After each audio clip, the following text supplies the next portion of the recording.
So, sunod-sunod. At meron na naman daw magbibitaw. Sino nga ba ito? So, bago natin pagpatuloy ang ating pag-support today's video, kung bago natin ipagpatuloy, kung bago ka pa lang sa aking channel, please subscribe, like, and pakit na rin po natin guys ang notification bell upang ma-update po tayo tuwing ako pinag-upload patungkol sa Team Kalingap.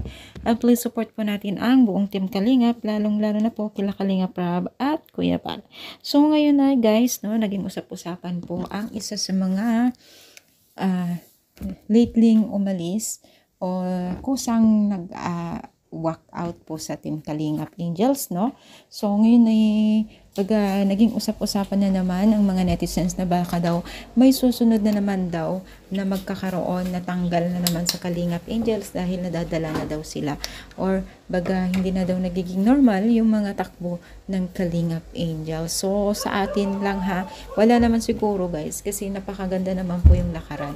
At as long as naman na nandyan sila, hindi naman pinapaalis ng Team Kalingap, diba? Yung mga Kalingap Angels, kumbaga sila lang yung nagkukosa.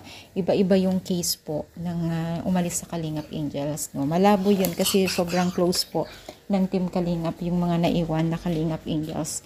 Sana naman po walang magaya dahil minsan ang pera ay malaki po ang nagagawa ang pera, diba? So alam naman natin yan.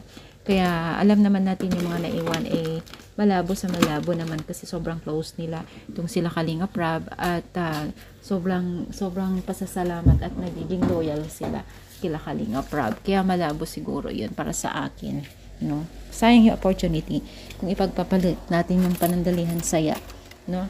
So anong masasabi ninyo? Kayo rin po ba ay maniniwala o hindi? Comment down dito sa baba at palike po ang ating video. Thank you so much. More power and God bless.